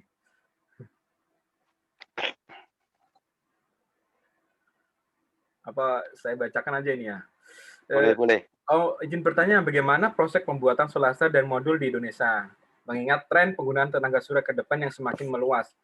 Apakah harganya bisa bersaing dengan produk impor dengan lebih murah? Ya menyinggung tadi Pak, pertanyaan tadi. Prospek pembuatan solar cell dan harga, dan soal harga. Silakan Pak. Kalau tentang harga, walaupun itu nanti ada industri PV dalam negeri yang katakanlah yang end to end ya, dari awal ya, dari pembuatan wafer, tidak dijamin bisa lebih murah. Bahkan yang saya dengar sebaliknya itu. Beberapa hari atau minggu lalu kita dengar ada pabrikan dari luar negeri yang akan kerjasama dengan pabrikan Indonesia membangun industri sel surya di Indonesia. Tetapi mereka belum apa-apa sudah ngomong nanti harganya minta premium gitu. Artinya apa? Artinya dia minta yang impor-impor di stop gitu supaya mereka bisa jualan istilahnya dengan harga sesuai harga mereka itu. Itu yang menurut kita membuat agak was-was juga lah. Kalau gini sih apa bedanya itu? Itu juga industrinya dari luar negeri, cuma alat-alatnya dipindahkan ke sini, mungkin tenaga ahlinya juga dari luar negeri dibawa ke sini, terus mereka minta harga yang lebih mahal dari impor sekarang. Apa untungnya buat kita? Itu. Itu Pak jawaban saya. Oke, sip. Berarti nanti harga ya akan menyesuaikan juga Pak. Ya. Oke, ini Pak Yogi, Pak dosen ini Pak Yogi, silakan bergabung Pak. Pak Yogi, silakan bergabung bertanya langsung dengan Pak Bambang.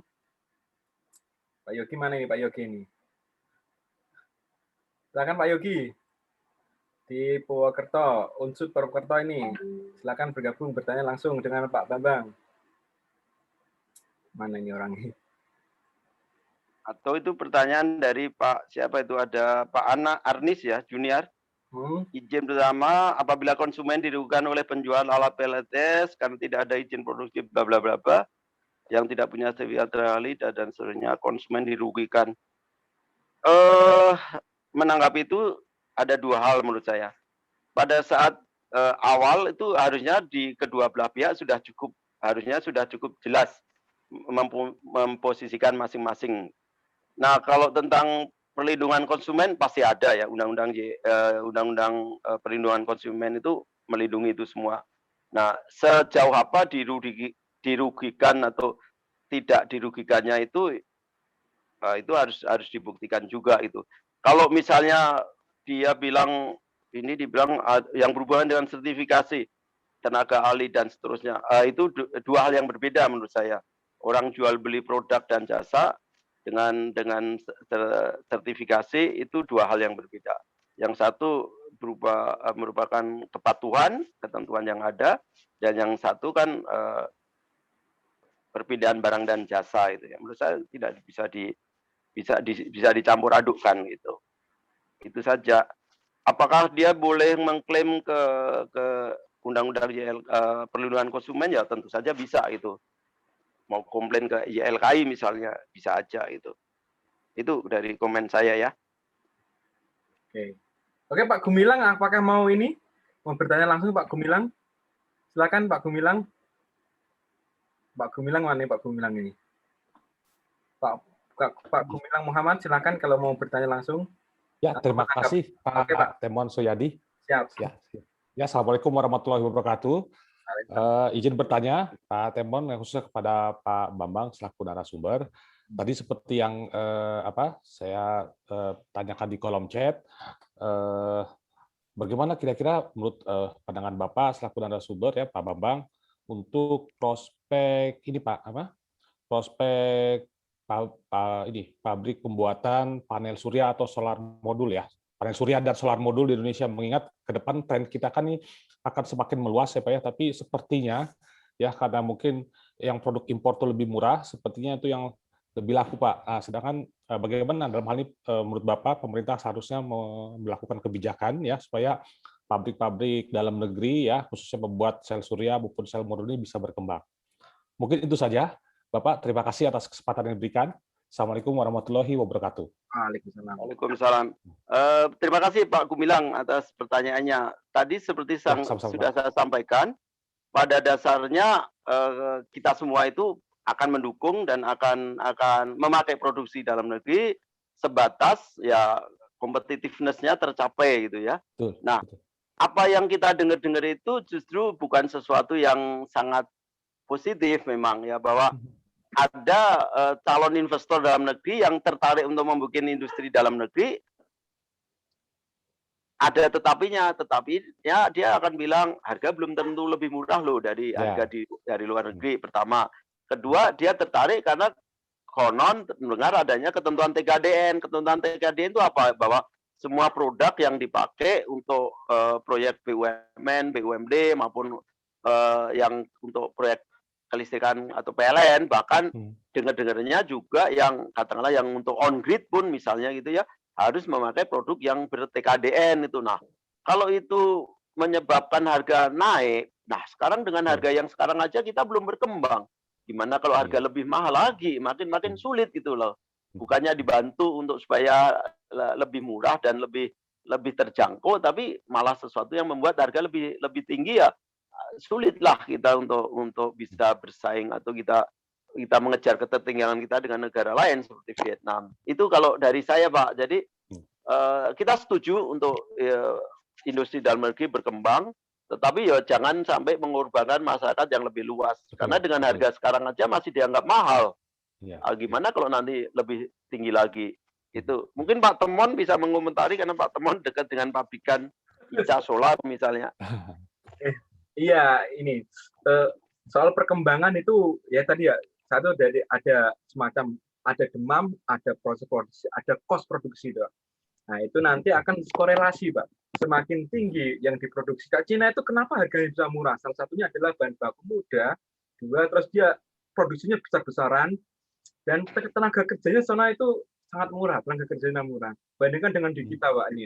Bahan baku kita ada, tapi kita peralatan yang untuk memproses bahan baku ini belum cukup memadai. Kedua, terus tadi tenaga kerja di sini kita masih dikira cukup mahal dan sering protes terus ya, Pak.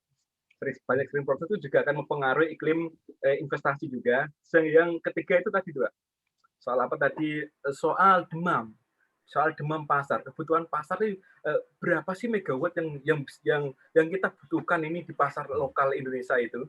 Kalau kita produksi itu dalam skala misal Casol atau JSK Solar itu produksi itu segitu, apakah itu nanti cost produksi dengan nilai jual di konsumen apakah bisa balance atau apakah bisa ada nilai tukarnya lebih tinggi lagi?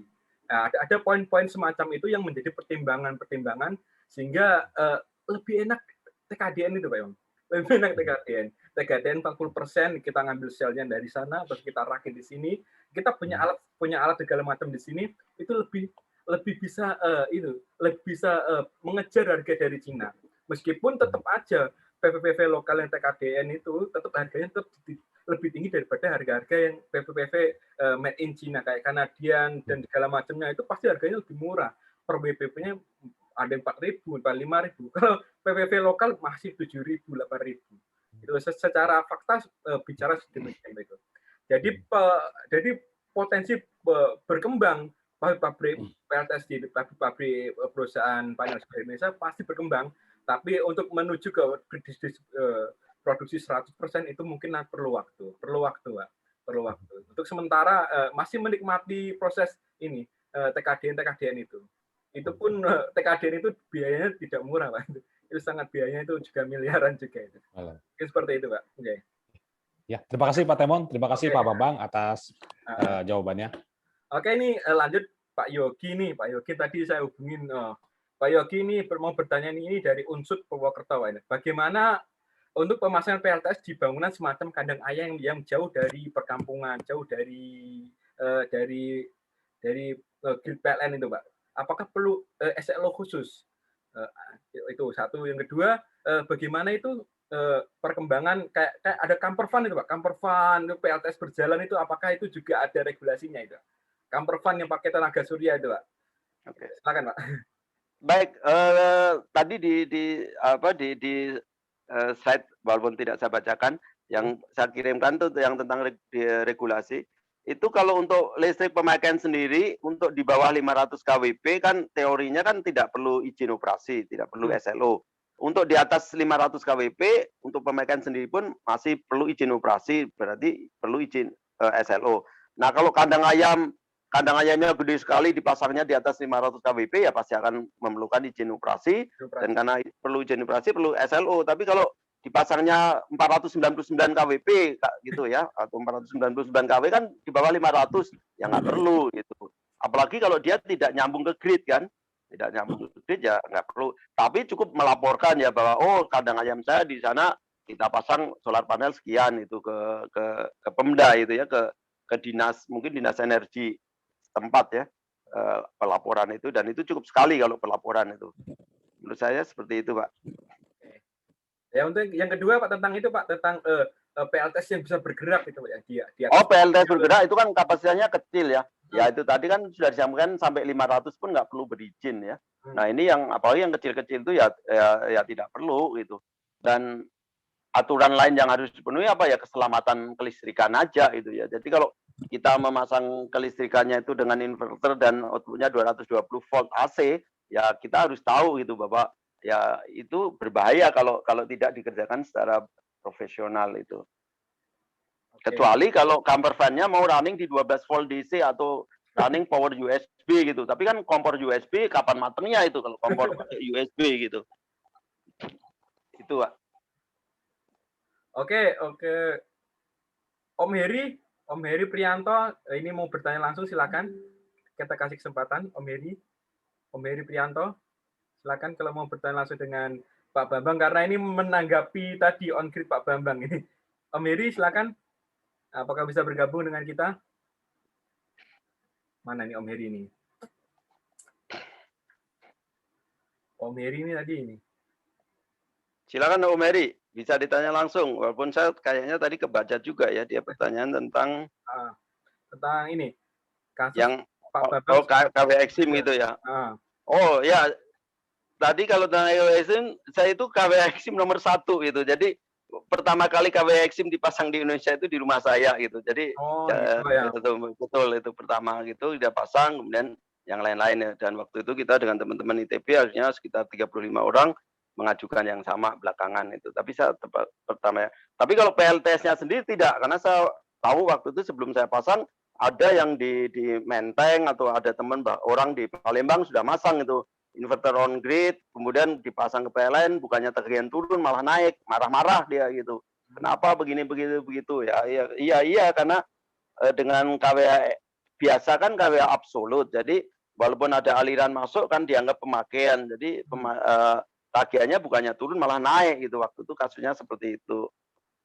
Tapi kalau untuk yang KWA Exim itu memang baru pertama kali, dan waktu itu kan teman-teman dari ADMI yang masang itu, jadi tahu persis itu. Saya tanyakan, yang lain pernah pasang belum? Oh belum Pak, ini baru pertama.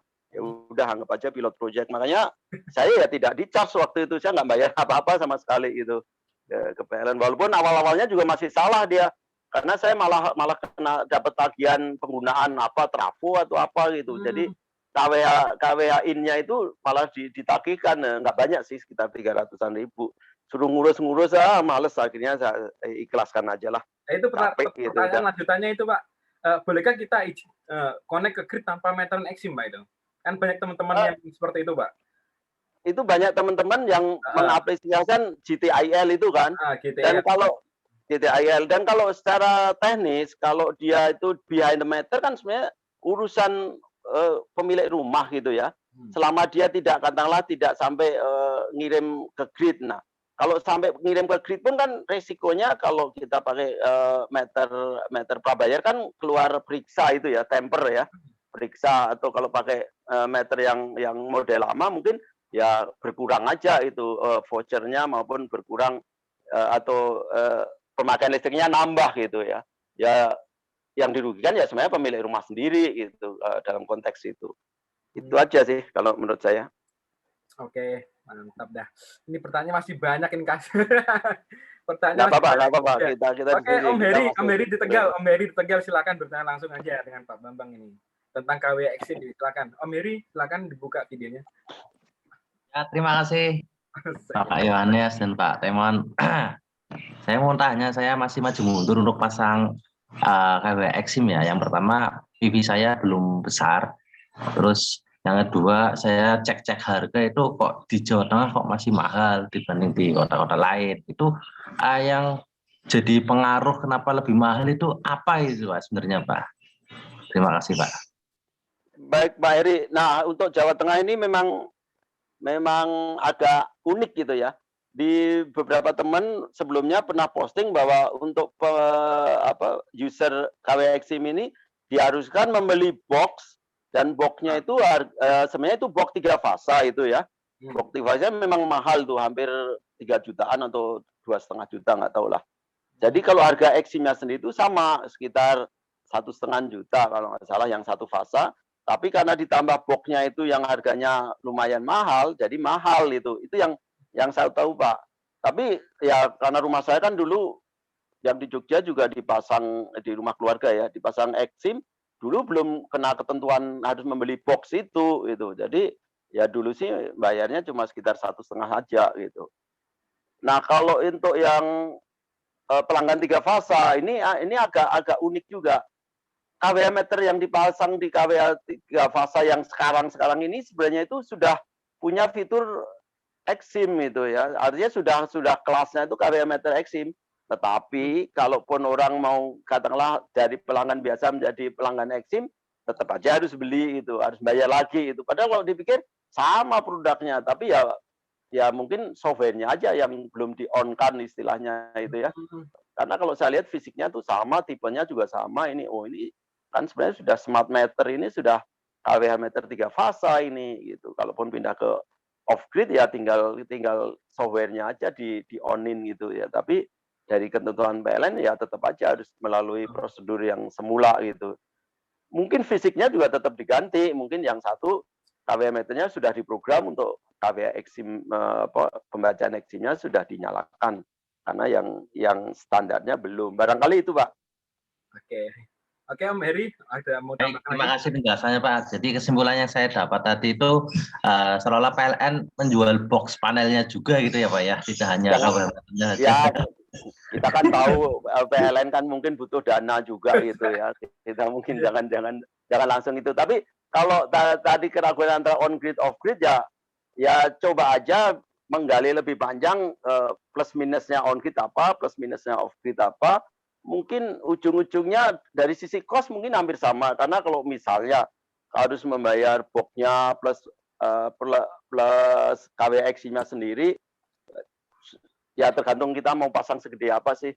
Kalau rumah tangga kecil-kecil itu bisa dibelikan untuk baterai 5 kWh udah lumayan, karena kalau harga inverternya kan relatif sama itu, Pak.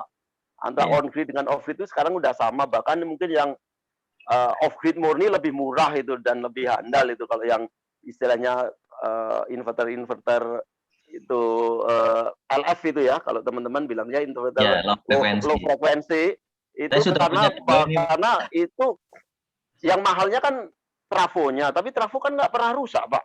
Trafo itu kecuali kita banting, kita masukin got gitu nggak akan rusak dia. Artinya kalaupun elektroniknya yang LF itu relatif lebih murah penggantiannya, bahkan istilahnya tukang audio tetangga sebelah pun bisa memperbaiki gitu. Itu yang cukup menarik itu untuk fenomena inverter LF itu, sehingga keseluruhan off grid dengan inverter LF dengan trafo toroid harganya sudah relatif compete dengan yang on grid dengan inverter yang kualitas lumayan lah gitu, bukan yang microgrid ya. Kalau microgrid memang untuk yang kecil sekali itu, simple. Itu, Pak, komen saya. Jadi tetap saja usaha on grid, tapi kalau lebih mau hidup tenang ya off grid aja gitu. Atau gini aja, Om Heri kita sarannya. Kalau mau viralkan aja, itu seperti teman kita Om Kelvin itu yang di Semarang itu, dia agak kesulitan mengurus Exim, terus dia ke Ditjen IBTK yang di Semarang juga, terus dia mensurati, men-email dari kementerian juga, akhirnya terpasang juga, dan malah gratis loh, terpasang dan gratis. Bahkan dia menjadi duta di Semarang untuk ini salah satu pelanggan PLN sudah memasang on KWH Exim itu loh, karena diviralkan itu. Sekarang zaman viral, apalagi sampai sudah menjadi YouTuber ini ya. Nah, ini ada semacam pressure ke pemerintah, kok kenapa harus ada box semacam ini kok dijual mahal. Itu bisa menjadi pressure kita kepada pemangku kebijakan di wilayah sampean untuk bisa mendapatkan KWH Exim seperti itu ya. Okay. Siap. Terima kasih masukannya, Pak. Ada Om Arnis Junior. Om Arnis Junior, apakah bisa bergabung dengan kita? Bertanya langsung. Oh, Om Nungki, selamat datang Om Nungki ini. Wah, Om Nungki luar biasa itu. Om Arnis, silakan. Om Arnis, kalau mau bertanya langsung dengan Pak Bambang. Om Nungki sudah ngopi belum, Om Nungki? Mantap deh. Wes. Om Arnis, apakah ada mau bertanya langsung? Silakan Om Arnis. Mana Om Arnis ini? Om Arnis Junior. Oke, ini Om Arnis ini pertanyaannya tentang ini, Pak, tentang izin operasi dan undang-undang YLKI. Misalnya ini yang masang itu tidak punya izin operasi, tidak sertifikasi, apakah kita bisa mengadukan tersebut tuh ke YLKI. Seperti itu sih kesimpulannya. Pertanyaannya Pak Bambang. Tadi sebenarnya sudah saya jawab itu. Hmm. Yang tentang itu dua hal yang berbeda itu ya. Jadi harus tahu dari awal, dari depan itu ya. Apa masalahnya gitu. Oke. Berarti banyak faktornya. Oke, Om Wiwit dari Depok sama dengan Pak Bambang ini. Silakan kalau mau bertanya langsung Om Wiwit N. Kalau mau bertanya langsung kita persilahkan. Karena nanti ini mau mendekati duhur, nanti kita akan selesaikan, nanti kita selesai. Silakan kalau mau bertanya langsung ini masih. Silakan Om Wiwit, silakan. Assalamualaikum. Waalaikumsalam. Pak Bambang, terima kasih kesempatannya ya. Saya barusan baru belajar mengenai PLTS ya Pak ya, terus termasuk PLTS 1. Dan saya juga browsing tadi mengenai PPLSA ya Pak. Dan ini saya juga tertarik ada nasional 1 juta listrik nih Pak di 2017. Ya. Mungkin Pak Bambang ada infonya Pak mengenai ini dan progresnya sampai sekarang itu seperti apa Pak? Soalnya Pak. Baik Pak, GNSSA sebagai Gerakan Nasional Surya Sejuta Atap ditanamkan memang 2017. Tapi sampai sekarang kalau melihat laporan dari PLN itu yang kepasang on grid ya pada dasarnya, kalau yang ke PLN itu belum sampai 4.000. Kalau nggak salah angka terakhir sekitar 3.500 itu bulan April kemarin ya, 3.500 sekian yang dilaporkan. Nah, untuk yang non on grid itu atau yang skala off grid lah itu atau yang nggak lapor PLN, estimasi kami kira-kira ya ambil angka jeleknya itu mungkin baru 10 kalinya lah. Jadi mungkin sekitar 35.000, 40.000. Jadi masih jauh dari 1 juta. Intinya gitu Pak. Masih belum mencapai 1 juta. Ya. Oke Pak, kasih Pak. Ini ya perlu belajar lagi, perlu dapat untuk bisa. Boleh Pak. Ini bisa pasang nih. Iya.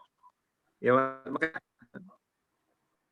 Silakan kalau mau bertanya langsung ini kita mungkin 2-3 pertanyaan lagi sebelum kita closing. Karena silakan. Oke, silakan Pak Kras Muhammad, silakan. Baik, terima kasih. Aduh, tadi sudah ada lewat chat. Ini lagi-lagi sebenarnya gabung ke yang tadi aja sih. Ini model pertanyaannya model kesimpulan yang khawatir saya salah kesimpulannya.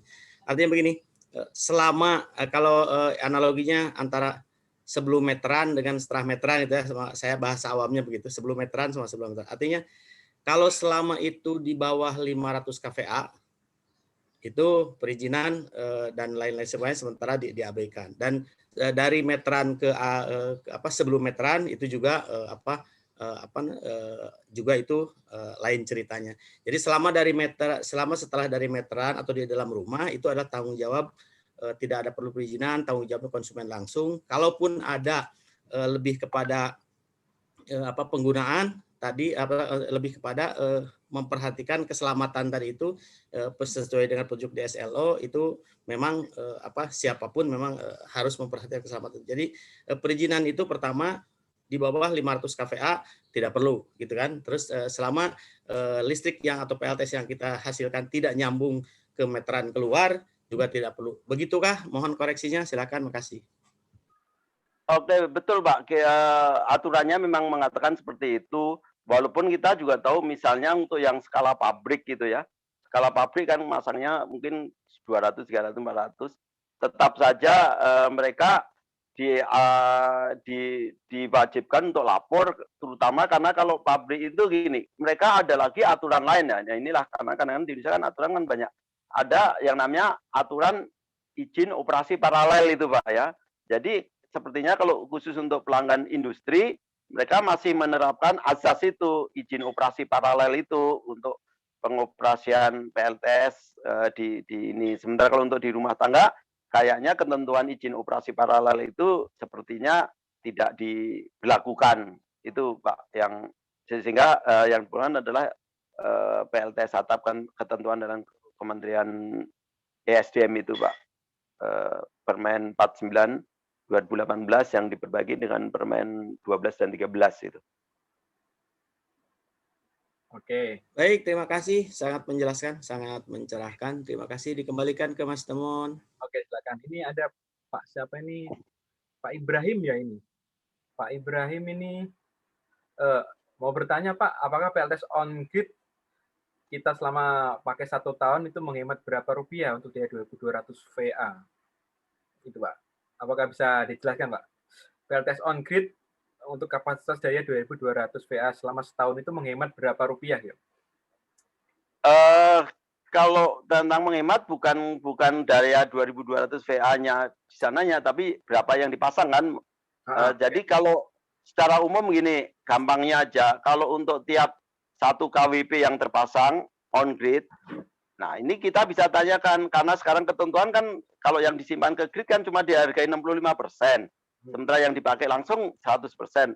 Kalau kita anggap katakanlah pemakaian siang kita tinggi, jadi bisa terpakai langsung semua. Jadi kalau 1 kWp itu setahun menghasilkan katakanlah rata-rata di Indonesia itu 1.300 kWh lah katakanlah ya.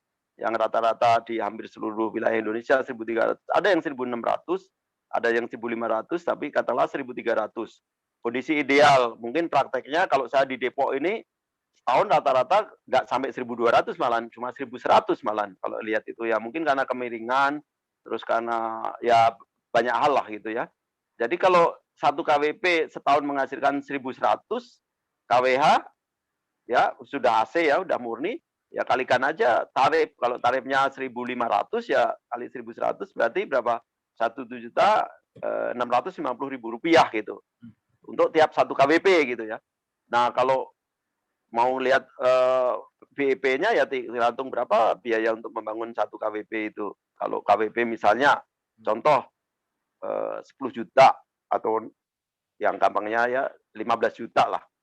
Ya 15 juta kalau penghematan 1,5 juta per tahun ya mungkin BEP 10 tahun gitu aja gampangnya. Itu mungkin menjawab itu Pak ya. Jadi kalau 2.200 ya kalikan aja 2,2 kira-kira seperti itu. Atau paling gampang gini Pak, untuk kita tambahin ya, untuk per 1.000 WP itu bisa menghemat antara 100 sampai 200 ribu per bulan ya. Perkiraan itu, perkiraan seperti itu. Nanti tinggal dikalikan dalam setahun itu. Oke, mungkin ini sudah mau duhur Pak. Mungkin banyak masih pertanyaan teman-teman yang lain, tapi kayaknya kita waktu tidak bisa diteruskan. Sebenarnya teman-teman saya menginformasikan bahwa nanti jam 2 itu sebenarnya ada webinar lagi dari rekan-rekan Jawa Barat, insinyur Jawa Barat. Ada 2 tema yang dibahas tentang PLTS, tentang grounding system dan pemilihan PLTS yang baik. Jam 2 tapi ya. Nanti kalau mau bergabung nanti saya kasih linknya. Tapi untuk webinar kita dari komunitas Ray ini kita cukupkan sekian. Mungkin closing statement dari Pak Bambang untuk mengakhiri ini webinar kita kali ini. Silakan Pak, closing statement. Baik, bagi teman-teman yang pengen atau mau memasang PLTS atap, nggak usah takut-takut, pasang aja. Kalau masih ragu-ragu, belum tahu yang apa, nggak apa-apa. Kalaupun punya duitnya baru cukup beli untuk beli panel surya, beli aja panel surya. Setelah itu bisa belajar dari teman-teman, pasang mau on grid, mau off grid, nggak masalah. Kalau nggak mau ribet, bisa dipakai sang sendiri, ya off grid aja gitu, udah nggak usah ini. Dan dengan off grid kan kita pakai KWAX normal pun masih bisa, itu nggak harus menunggu KWAX SIM. Itu saja Pak. Jadi pasang aja, nggak usah pusing-pusing kapan balik modal, kapan dan seterusnya. Oke, terima kasih Pak Bambang ya. Oke, mungkin saya tambah sedikit ya. Kalau di grup ada namanya pasang dan lupakan. Itu jangan pasang dan lupakan. Nanti sampean mumet kalau ada channel track, baterai bekas mumet. Tapi pasang dan maksimalkan. Dan kita akan itu mendapatkan manfaat dari yang kita pasang. Oke, cukup sekian webinar ini cukup menarik. Saya terima kasih pada Pak Bambang, termasuk pada teman-teman yang sudah bergabung di webinar Ray yang ke-6 ini. Nah, kita akan mengadakan webinar-webinar lain dengan tema-tema menarik yang nantikan akan kita kirim kepada teman-teman semua. Oke, terima kasih atas waktunya. Kita cukupkan sekian. Wassalamualaikum warahmatullahi wabarakatuh. Terima kasih teman-teman. Terima kasih ya. Pancaran Om Temon. Terima kasih Om. Om. Silakan ya. Itu tulisan Pak Bambang tadi. Tulisan Pak Bambang bisa di-share nggak PDF-nya? Ya, nanti kita share di email, di grup, dan di grup dan di WA nanti kita akan share. Boleh itu boleh.